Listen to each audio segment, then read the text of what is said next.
Orange pills. The cops arrived first. After they conducted a cursory investigation, they summoned the crime scene investigators and then emergency medical techs to come take a look at Ellery's bruises, scrapes, and cuts. She sat on a dirty sofa in the control room, being examined as other cops mingled and searched the room. There was really not much else in the room of note. It was littered with candy bar wrappers, old cans of Dr. Pepper, and lots of Red Bull. There were a few scattered containers of used cup o' noodle soup, but nothing else to suggest the dead kids had a regular diet of real food. The only thing that stood out was the orange pills on the table. Unlike most pharmaceutical-grade pills, these had no insignia indicating who made them or what they were.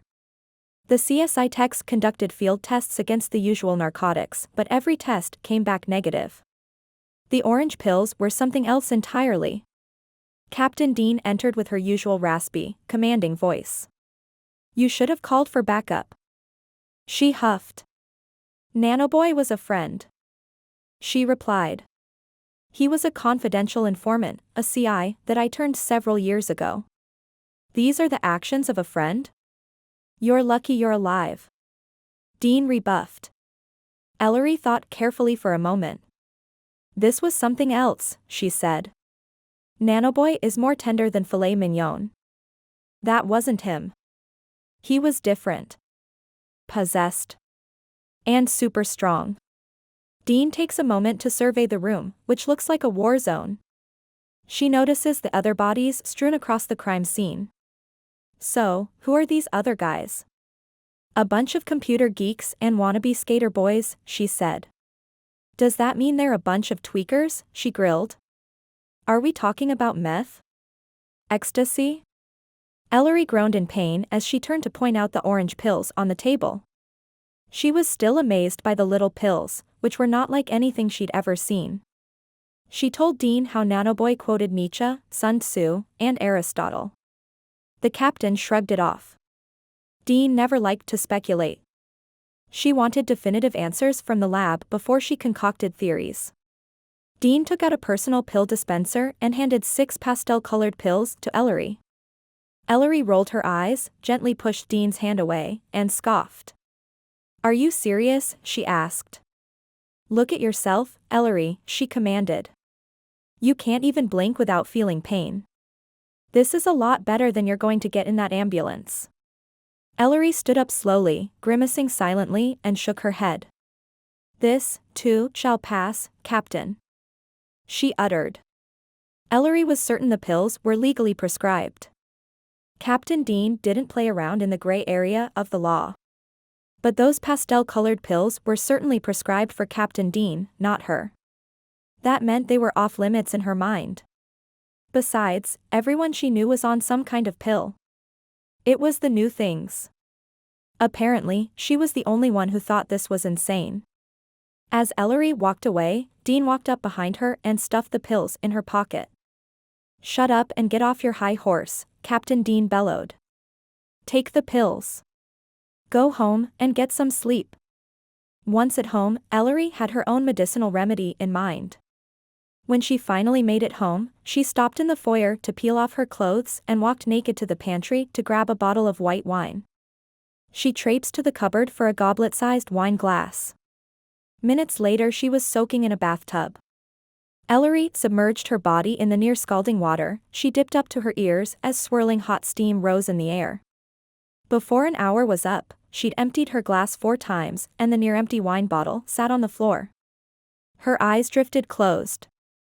In her dreams she saw Nanoboy, still in his pallid skin, bouncing off the walls like an eerie goblin scurrying after her. His image flashed in her mind, and he got closer and closer, until she could see the red in his eyes and the razor-sharpness of his canine teeth. Ellery was jolted awake by the dream. She climbed out of the tub and returned moments later with her gun and the pills from Captain Dean.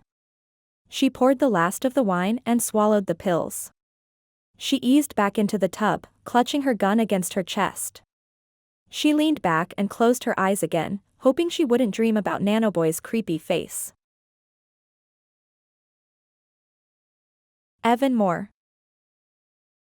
Ellery made a point to meet with the crime lab first thing in the morning.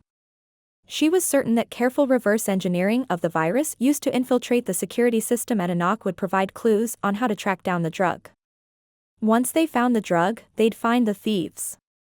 Despite the bravado with which she said it, she was serious about getting the little orange pills off the street before 48 hours were up. When Rodrigo saw her enter, he casually waved her over. It was his intent to bury the hatchet and work together. They sat together at a lab desk, viewing microscopes. A lab tech led them to another area and indicated a computer screen with scrolling code. He informed them that he detected 2 separate learning algorithms in the virus signature used to hack and deactivate the security program. One signature belonged to a guy called Nanoboy. Ellery reminded him that Nanoboy was the dead suspect who body-slammed her yesterday. He was definitely chemically inclined. The second learning algorithm was a sophisticated worm, and it would take longer to find the signature code. Every hacker has a preferred signature for writing code. The answer is in the code. Rodrigo pointed out the obvious: the pills you found with our crunked-out skater boys looked just like the pills taken from Anak Biotech. The lab is running tests to confirm this, but he wanted to be the first to say, "Thank God for the FDA."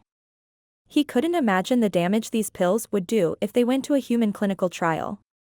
Ellery took it one step further.